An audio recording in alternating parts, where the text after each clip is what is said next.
And welcome to Weather and Ag in Focus on this Tuesday, 1:06 in the afternoon. Temperatures outside a little cooler than yesterday, thanks to the cloud cover. Temperatures in the 70s, and we do have some showers on radar in the far southern valley. From about Gwinner over to about the Wahpeton area and points south from there.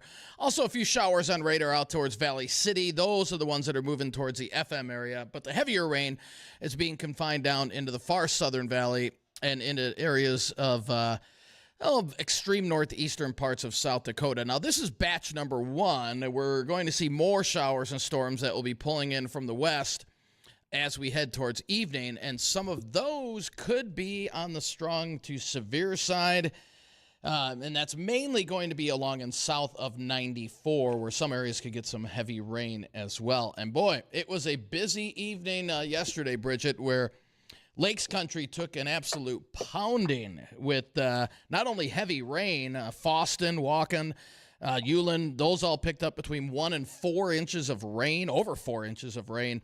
And that tornado that touched down on Big Floyd Lake doing quite a bit of damage as well. So pretty rough evening yesterday in Lakes Country, and we could have some more severe weather this evening between about 6 o'clock and midnight, but I don't foresee it being as bad as what we saw yesterday in Lakes Country. Fingers crossed that's the case. It's amazing how sporadic everything is, because if you are down around Kindred, so let's just say maybe even within 20 miles of I-94, you're dry. Certainly south of Highway 200. I saw, as I mentioned yesterday, I saw some corn leaves rolling up over by Page on Sunday. They're seeing that pineappling. We're seeing that down around Kindred as we move into the Sand Hills area. Those folks are really looking for that inch of rain right now. Not a heavy pounder, but a nice slow soaker. Meanwhile, we have areas like Devil's Lake, and when Addison has a moment, because he is our super duper producer and he's busy getting things rolling in the background, I have a photo that's from an aerial pilot up around north of Devil's Lake. Thank you to Jess Brecky of Brecky Aviation for sharing this, but it's what that Devil's Lake basin looks like right now with the heavy rain that they had recently. So talk about sporadic, really varying from place to place. And you'll be surprised to see what that prairie pothole region looks like when we get that photo up on our live stream, brought to us by Lighthouse Commodities. Addison's having trouble. He said the whole system just went down, so he's working on getting that up. There's no surprise in that. We Right. have some problems in the background from time to time. So nobody call Addison right now. But when you do, you can use the JLA Insurance phone line of 701-293-9000. Don't call yet. I'd say wait till the next segment and then check on Addison as well, and then we'll get that picture up. Yeah, and again, like you said, Bridgette, just a short distance can make a big difference in terms of rainfall, and we do have some more rainfall again headed towards the area. Again, some moderate rain in the far southern valley, stretching into northeastern parts of South Dakota. Also, a little bit of light rain, light to moderate rain up around the Devil's Lake Basin over towards Harvey. Again, this is just batch 1. Batch 2 comes in as we head into tonight, and as it does, that's when we could see the chance of at least some scattered strong to severe storms, mainly along and south of 94. And again, timing on that would be between about 6 p.m. and midnight, and there will be some areas in the far southern valley into southern Lakes Country that gets 1 to possibly 2 inches of rain out of this. And after today's high in the upper 70s, we'll see those thunderstorms push eastward as we head after midnight, and then we'll bottom out near 60. And tomorrow we'll see improving conditions with more sunshine and highs in the upper 70s. Now, if you don't get the rain tonight, it's going to be dry all the way through the weekend. Our next chance of rain doesn't come in until next Tuesday, and we've got some pretty warm weather. In fact, almost dangerously hot as we head into Sunday. We'll be in the 80s on Thursday, right around 90 on Friday and Saturday, and then upper 90s on Sunday and Monday with heat index readings 110 or higher. So dangerous heat coming our way for the latter part of the weekend and to start off next week. I think the better news is the heat won't last too long, according to the LRC and even our latest long-range models.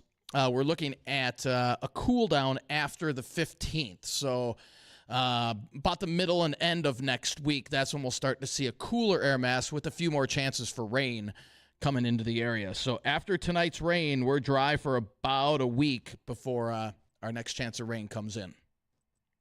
Well, that sounds great, except, if you're trying to make hay, that's one thing. If you're trying to grow corn and some soybeans right now, entirely different situations. Mm-hmm. So we're Right. gonna keep an eye on that for everyone, what it looks like.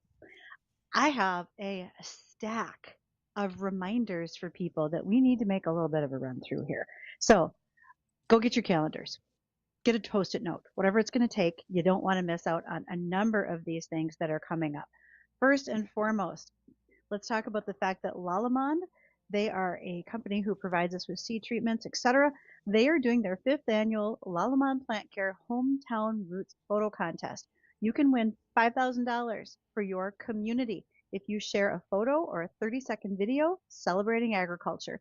You can go to Lallemand's website, LALLEMAND, go find them and post those videos, because who doesn't need $5,000 for your city park, fire department, 4-H club, whatever might be going on in your community. So take advantage of that. Then we have Project Safe Send, and I have posted this on our Facebook page so that you can go find it on the Weather and Ag page. This is our reminder that we are getting rid of unused pesticides. We started today actually in Castleton. That ended at noon. If you missed it, you gotta drive to Jamestown tomorrow. And these pickup times are from 8 a.m. to noon.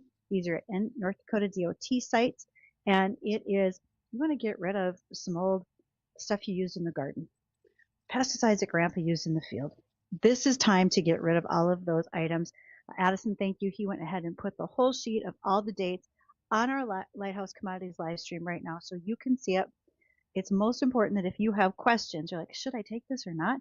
Call Department of Ag. Their phone number is on the bottom of this sheet, and they will tell you what qualifies. No gas, no paints, no old fertilizers, and if you have large quantities, you need to make an appointment. Department of Ag in Minnesota doing the same thing, and that'll be on July 16th. So that's next Thursday, close to us at Ulen, Minnesota. It will take place at CHS Ag Services. This is your chance as a farmer, a resident, or business in the state of Minnesota to get rid of your unwanted pesticides. No pre-registrations required. They will take up to 300 pounds of eligible products at no cost. If you're curious about where to go from Minnesota, please go ahead and drop me an email, ag@flagfamily.com, and I will direct you to the right place. Same as if you want to get a hold of Dean. He is weather@flagfamily.com. He'll help you out with all the forecasts. Okay, also coming up on July 9th. Holy cow, wow, that's Thursday. If you are looking for the chance to buy vintage farm equipment, particularly tractors, there is a online and in-person auction going on in Penfield, Illinois. Her auction has the historic Farm Days Farm Show event, consignment auction sale. And I've been looking at some of the equipment that's going to be on this sale. If you want to buy back your childhood, here is your chance. We're talking the 1960s and 70s models and moving through back to the Johnny Poppers. So if you're interested in looking at that, go to kerauction.com. Then let's talk about soils. Last one. You guys all have a lot of post-it notes written out already, I bet. I mean, this is event after event. This is the Soil Nutrient Management School. It is going to be hosted by the Minnesota Soil Health Coalition. Early August. You'll hear me talk about this a couple of times. It will be at Crookston at Craig LaPlante's farm. Many of you know Craig. He's an area crop consultant in that neighborhood. And they will have Ray Archuleta on site that day doing most of the teaching and coaching. They'll be talking about field assessments, rainfall simulator demos, farm tours, and quite a lot of discussions, talking about various soil tests, test plots, understanding ecosystems, and so much more. So if your days weren't full between now and the end of August, I can fill them. I got some things for you to attend, and I think you'll enjoy all of them. So glad to have you as part of it. Also glad to have as part of our show this week will be Landmark Companies. Blake Sunday will join us on Friday for the Drainage Difference. We have quite a number of questions for Blake. He was recently at a conference that we want to review. He emailed me last week while we were talking with Heidi Vermeer Quist of the Vermeer family. that Vermeer builds their tile plows. We're going to ask some questions about that and so much more, as well as your questions about soil drainage and for your farm, farmyard, and your businesses. And that'll be on Friday when we do the drainage difference with Landmark Companies. They're also a proud sponsor of our Flag a Farmer program. Okay, time for the livestock update with the American Ag Network, and then we get our guests. Doctors in house today. We're going to have Dr. Allison Klug and Dr. Andrew Zetocha. We're talking about chiropractic care. Dean, I bet you already have questions for them. Oh, yeah. Okay. And there will be many more. We'll take your calls at 701-293-9000, the JLA Insurance phone line, when we return.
We'll see. Cybersecurity is no joke on our farms and agribusinesses. We have got to be diligent because somebody else is being diligent about stealing from us. Make sure that you stop at techsupport.farm, do the fence check assessment. What are your needs and how can they be helped by a company like Tech Support Farm? Chris Shermer would be happy to visit with you about it. We have chiropractic care in the house today. I don't know. I'm not in the studio, so I'm curious. Is everybody just throwing themselves down on couches and saying, fix me? Or that's are you, after they're done. oh, I see. So, yes, our chiropractors in studio today with our Essentia Health Fit Farmer focus are Dr. Allison Klug and Dr. Andrew Zetocha. Folks, we are so glad that you are here today. Thank you for being a part of this show. Yeah, thanks for having us. Yeah, it's fun to get out of the So, office. isn't it though? This is going to be a great conversation about that. So, give us a little background. I'll start with Allison. You've been a chiropractic care physician long? Uh, I mean, I want to say yes. I'm at eight years now. So before I used to be a lot younger than a lot of my patients, and now I'm starting to be kind of in the middle. But yeah, I've been with Essentia since I started, and I did my internship with Essentia right before that. So this is kind of my gig. I like it. And so, for you, Dr. Andrew, did you start out thinking, little Andrew said, I can't wait to crack somebody's neck? Yeah, started out with the idea of being sports-minded. Got hurt a bunch trying to be an athlete, and then went to chiro school because that helped me growing up, staying on the field, and then realized those techniques brought over to general population and Okay. Carried that over to my practice now. So initially had a practice in Castleton and then jumped on with Essentia in 2018. And how many in the agriculture community would you say do you guys actually see? Is there quite a bit of people in the ag community that come and see you guys? Yeah, fair number, and it's a wide range of complaints, right? Like, and Right. that's the nature of the job, right? Like, especially the active production people, like they are also they're wearing so many hats, right? So that comes with a bunch of fun and different. It's when thinking about this interview, they were like, "What common things do you see?" And it's like, yes, like there's not one common thing that we see because there's so many varied things that they're asked to do in the day-to-day life. Honestly, the most common one is like the middle of winter when we're working book work. Well, then it's the tech neck because we're staring down. But yeah. like, other than that, this time of year, they're asked to do They're a busy. thousand. Yeah, they're doing 1,000 different things. So it's 1,000 different Right. things that we're seeing. Well, and we were talking off air. I've used chiropractic care since I was in my 20s. I've got a bad lower back, and I never thought there's I'm one of my best friends. He's a chiropractor back in Nebraska, and he said, why don't you come see me? I said, why? You guys aren't real doctors. I was joking with him, of course, and ever since I saw him, I've been seeing chiropractors since I was in my 20s, and I swear by you guys. It keeps me doing what I want to do, whether it's golf, biking. It keeps me out of surgery. So if anybody's on the fence about, I don't know if chiropractor will help. Trust me, they help. They definitely help. Yeah. So, for you, Allison, when you think about it, we can't ask what's the most common thing because it's all a mess, but it's probably more common to say everybody comes in too late. Yes, and I it's hard because there are always things to prioritize over your own health, but I try to tell my patients, if you don't make time for yourself and don't make time to take care of your body will make you do that, and it's usually at a very inopportune time. And so, I'll try to talk about even preventative exercises and stretches to do. And my response is usually, well, I lift things all day. I don't need to do certain exercises and stuff. But, yes, you might be active. Yes, you might be doing a lot of lifting, but are you using the right technique and are you engaging the right muscles to prevent injury and things so that when you're in your busy season, you don't have to find the time to come in and see one of us? There's more to chiropractic care than just here I am, make my back feel better, right? You were just talking about literally some lifestyle coaching tips, but what are some of the other things that you do for your patients?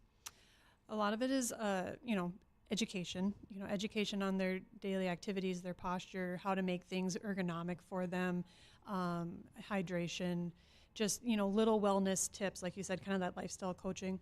I also like to do a lot of manual muscle therapy. I think the muscles are underappreciated when it comes to back pain and back injuries. And so, whether that's using my hands or using an instrument or using a modality like electrical muscle stimulation, try to give the muscles some attention too. Muscles move bones, they work together. Home exercise program if that's something that they're interested in. And then there's also, with Essentia, we have the benefit of just the network of providers if there is another service that could be of benefit to them. So, And is back pain, is that probably more common than any other complaint when people come in? For sure. Is it? It's the most common. So for sure. so what can you do to prevent the back pain? I mean, is it overweight? Is it not necessarily overweight? Could be just genetic. What's the most common cause of back pain? Yeah. We're all looking for it, right? Because there's so many. Pain is such a multifactorial complaint, right? It's got so many facets, and that's why our answer is kind of vague, and almost always the answer is it depends, because lifestyle factors play a huge role. Functional capacity, right? Like you've said, managing your weight, managing your diet, sleep patterns, they all play a role, right? And we are doing those modifications or those coaching or educations with our patients as we are doing the mechanical stuff, getting the spine where it's not moving as well as it should, like you said, for your golf swing or whatever, right? Like we're addressing those areas to get that moving and keep it moving. And then those educational things that we're doing are how you prevent it as much as possible, you know? So I think too, like as a whole, we're just sitting more. We're more inactive, and that's contributing, I think, to a lot of back pain. And computers and tech are making jobs easier, but making bodies less active. So. Right. That makes sense. Yeah. We think about farmers, but it's not just those folks. It's anybody who's working in physical labor. We're in dairy barns. We have livestock. We have elevators. We're shoveling and moving heavy objects. And so I think the first question is, when someone says, "Oh, my back hurts," how long should they wait before they go in? Sometimes it's immediate. You have no choice. But is there any sort of like, boy, 3 days later and you're screwed, you better get in here? I guess I would say look for any neurological symptoms, right? Like significant pain into the leg or weakness. That's like an immediate get in right off the bat.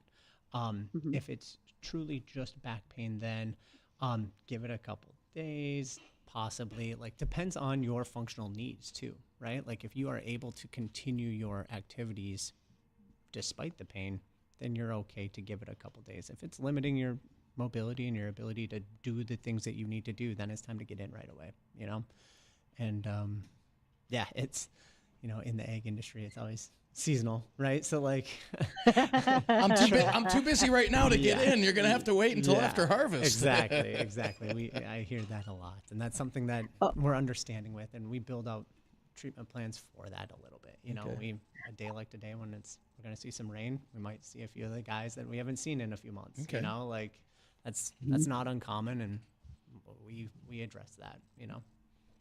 When we get to this next segment, that is specifically something that we need to talk about is why are they scared of going in for surgery? What are some of the other things that you can help, whether it's with non-surgical, and how that leads to overall body care and so much more. And we will do that with our Fit Farmer Focus with Essentia Health. We're joined by a couple of their chiropractors in the studio today, and we'll answer your questions as well on the JLA Insurance phone line of 701-293-9000.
It is Essentia Health Fit Farmer Focus. And this is one of our favorite days. Yes, that's how many F's in one sentence can you get? Because we have doctors right in studio today to answer all of our questions, including yours. And today we're talking chiropractic care with Dr. Allison and Dr. Andrew. First things first, when I heard Essentia has chiropractic care, I felt like that was unusual. Usually you go to a chiropractor that has a standalone practice. Is this new for Essentia, or have we had chiropractic care in-house there for a while?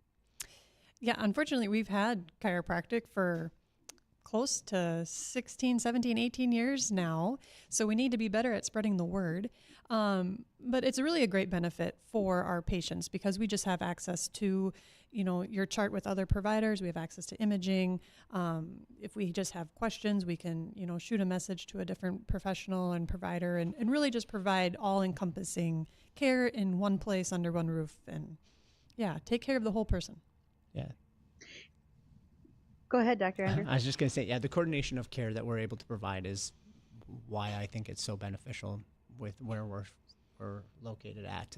Being able to know the physical therapist or the neurologist or whatever other provider we are referring you to, and doing that with confidence is a big benefit for us. So, When you think about other providers, most of us think right away, chiropractic care, they're going to just put my back in place. But there are other things that you do as well. And would you make sure that we talked a little bit about those, but just kind of run down that list, because there's that whole body care that chiropractic care is a part of, if I'm not mistaken. for sure. Yeah, we're really focusing. I think both of us come from the idea that, while initially chiropractic care was thought to have like moved bones in or out of place, right? Like that you had something truly out of place. And if we were that unstable, we'd be a bag of bones on the ground, right? Like we are far more stable. Our structural systems are far better at holding in place than that. So nothing is out of place. We just have joints that aren't moving very well.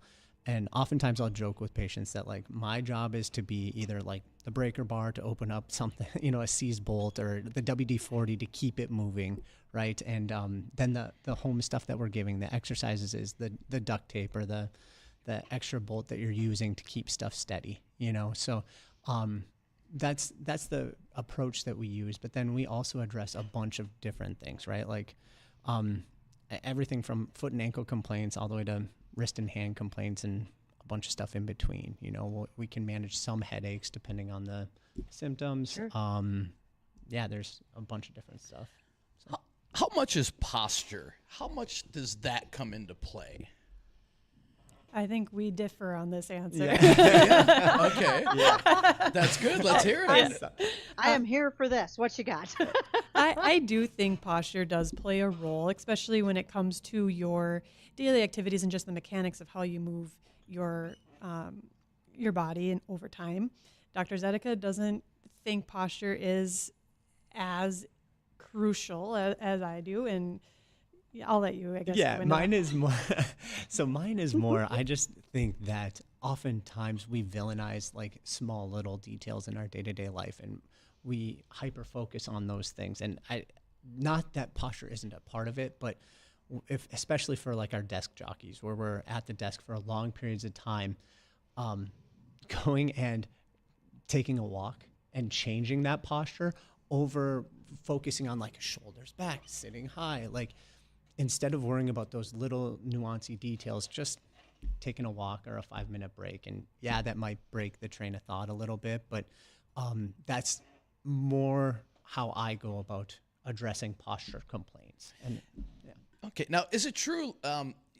I was always taught this when I was younger. When you're bending down to pick something up, bend at your knees. Don't bend over at the back. Is that very important? Bend at your knees when you're picking something up? You should engage your legs. Okay. Okay. But flexion is a safe motion. Like there is, I think the idea came from flexion being the most common thing that caused injury, right?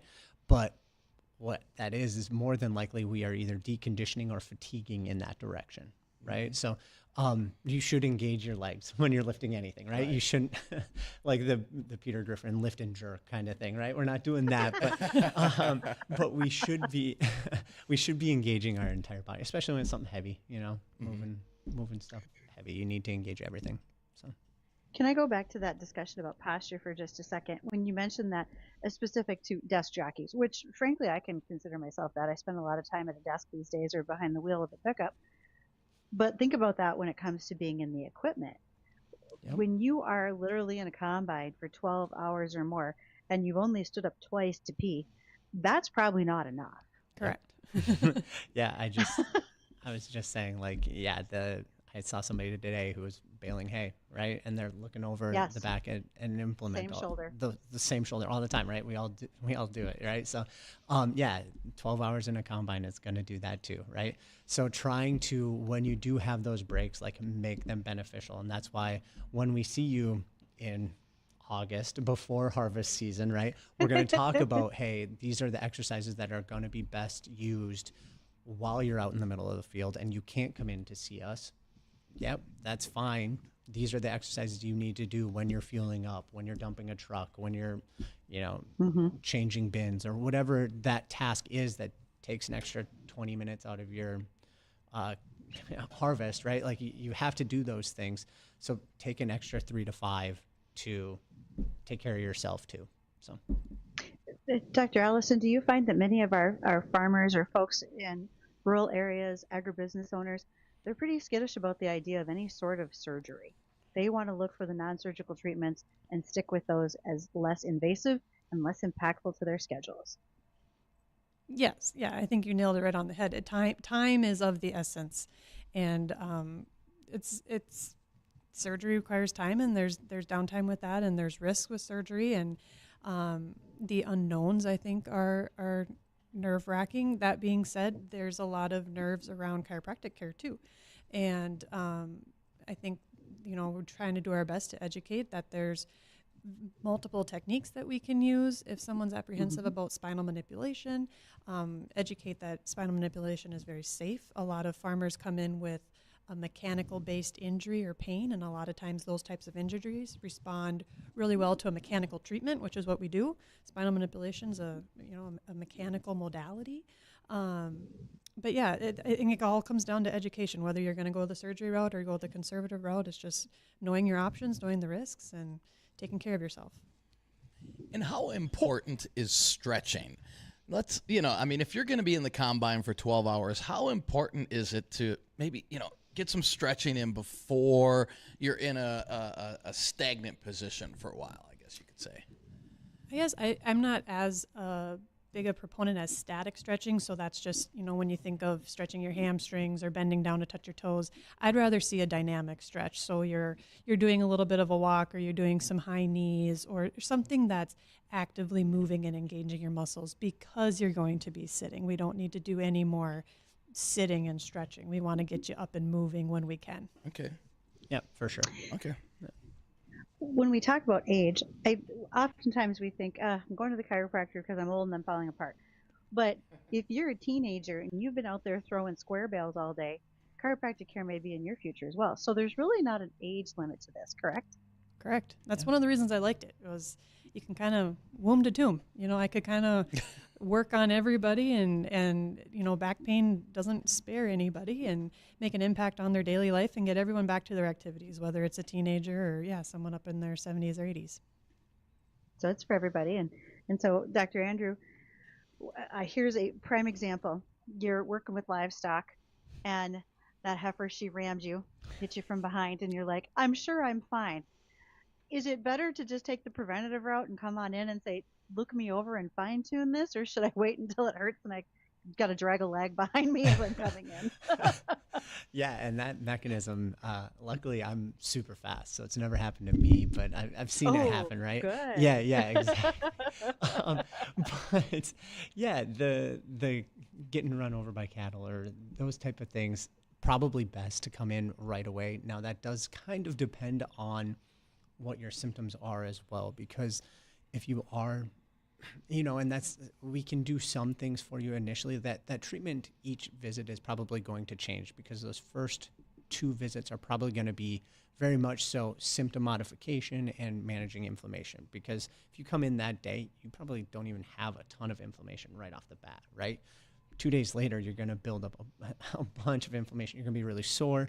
We're doing a lot more soft tissue mobilization and stuff like that. And then a week out, then we're doing more manipulation to make sure that we're tuning things up and getting you mobile for your next run in the corral, you know? So Olympic sprinter moment in front of the herd. Okay. Exactly. So last question for me. You said inflammation, which made me think hot or cold. My chiropractor out in Castleton always says you should use cold for inflammation. I kind of like the heat packs instead, so I might be cheating. Is it good or bad for me? Yeah, you're not cheating. It's fine. Use whichever one's more comfortable for you. You know, if you have like very acute inflammation that you're really trying to manage, then yeah, lean on ice first. But really what we're trying to do is modify symptoms. So if ice aggravates it and heat feels better, lean on heat then. That's fine. Make sure it's covered. You don't need to give yourself frostbite in the middle of July in North Dakota. That's a risk for December. But yeah, heat or ice are both fine. Yep. Excellent advice. So thank you to both of you for joining us today. Any last reminders to our listening audience? Again, farmers, ranchers, and just everybody in general that should know about chiropractic care. I would say just, yeah, we're here for you if you do have anything that pops up or is limiting your ability to do the things that you need to do in your day-to-day life. You know, those chores have to get done, and when it's stopping you, it's time to step on in and get some help, and we're here to help. Before the two of you go, we have a caller on the JLA Insurance phone line. Tom, I believe you wanted to jump in on this conversation. Yeah, just real quick, I wanted to build on getting looked at. The chiropractor I used to go to used to sit on the football sidelines. So as soon as a kid was hit, he'd look at them and he would adjust them, he would relieve them. He did a study that the kids that he got to immediately became a lot better, had a lot less downtime. So looking after, doing something, even a roofer or anybody that has an immediate injury, I really want to give kudos, I guess, for the chiropractic, because I've been there. I just wanted to build on that. Well, thank you very much. That's a great build. Yeah, thank you, Tom. And I'll second that with Tom. I was talking with the docs here behind the scenes, and like I said, I've been seeing a chiropractor since my 20s, and I swear by you guys, it's if you have any back pain, shoulder pain, and you're just not sure about it, go see a chiropractor for sure. Much appreciated the time today. This is our Essential Health Fit Farmer Focus. Thank you for that. And when we return, Dean wants to talk about the weather that's coming up maybe later tonight into tomorrow. And we've got a few ag headlines going on.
And welcome back to Weather and Ag in Focus. 1:53 in the afternoon, cloudy skies, temperatures in the 70s across the area.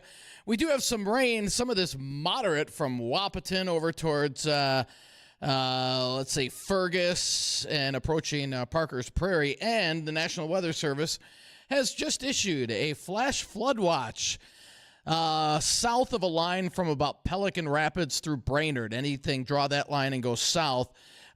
Could that be extended into far southeastern parts of North Dakota? It very well may be, as we're expecting some moderate to occasionally heavy rain to push in later this evening and into the early overnight hours. So what we're seeing now is just that's round one. Round two, and that looks to be a little more widespread, will come in after about 6 o'clock tonight. So again, chance of severe weather in the far southern valley into southern lakes country. I think Fargo, Moorhead area, if we saw anything, it'd probably be maybe some small hail. But again, timing on that would be after 6 o'clock tonight. We'll be keeping an eye on radar for you. And then those thunderstorms, they'll push out of the area after midnight, leading to a dry Wednesday with temperatures in the 70s. And then we'll start to heat up. We're going to stay dry for about 5-6 days with a dry Thursday. Highs in the mid-80s. Slight chance of an isolated late-night storm Friday night. I'm leaving it dry for now, though, with temperatures around 90 both Friday and Saturday. And then the heat really builds in Sunday and Monday with upper 90s and heat index readings about 110 or higher. So dangerous heat coming in for the latter part of the weekend. I do see relief by the middle and end of next week. So this will just last through early next week before, again, we do see relief by the middle and end of next week with, again, a chance for a few more rounds of showers and storms. So after tonight's rain, yeah, we'll dry things out for about 5-6 days. We're going to try. And so, Addison, I wasn't sure if you were able to get that video to play, or excuse me, that photo to put up on our Lighthouse Commodities live stream. It's pretty telling. There we are. That was taken by Bridgette Air. North of Devil's Lake by Edmore, and you can see the water that needs to move through the Devil's Lake Basin, if you will, for runoff. That is not an overland river, but it's become one. That is just due to the heavy amount of rain that took place just over a week ago in that region. So we will see Devil's Lake rise, which is unusual at this time of the year, but we will, just due to all the rain. Quite a changeover. And that was done by an aerial applicator pilot, by the way, Bridgette Air. Yeah, they don't need any more. Luckily, they're not going to see a whole lot over the next 24 hours. They'll see some, but nothing that'll aggravate things too much. So that's good. They're happy about that. Yeah. Now let's go from aerial pilots to talking about drones. We certainly have this conversation a lot. They seem to be the up and coming fabulous thing that everybody's adding to their farm operations. Or we're seeing more ground sprayers and aerial applicators, as well as independent spray services using drone technology. And there's some great reasons for it. You can get into areas that you might not be able to treat when it comes to using those drones in ground applications or in regular aerial. So there is also a need for the fact that surfactants need to be more concentrated. So when we are spraying with a drone, and we are using herbicides, fungicides, etc. Adjuvants work within those products to help them do better coverage, faster uptake into the plant, but sometimes the adjuvants are pretty large in volume. In order to be more effective, spray companies like Spray Tech are bringing adjuvants specifically designed for drones that are higher concentration, work in those lower levels, and still provide the great impact that they would on a regular application. So that's one of our newest things that's coming up with them. Then there is a potential new ruling coming from the FAA that would eliminate for ag applicators the line of sight rule. Right now, when you're flying a drone, you have to keep it within your line of sight. Hard to do when you're covering fields that are, a mile long on a half section or more.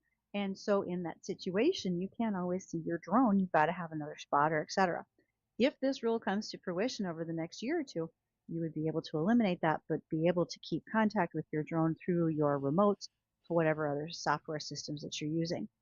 And my new favorite application to see people using when it comes to their drones is fly control for livestock herds. If your herd is used to having the drone around, in fact, I know a rancher north of Valley City, he uses his to move cattle out of like the crevices and the deep areas along the Cheyenne River, and he'll actually herd with his drone. Well, now you can use that drone to spray fly control over the herd or on lots where the herd is not currently standing. So great opportunities in many ways. All right, well, that'll do it for Weather and Ag in Focus. Want to thank everybody for joining us. Don't go anywhere. Hey, Jay Thomas is finally back from about, it seems like 10 days off. The Jay Thomas Show is coming up next.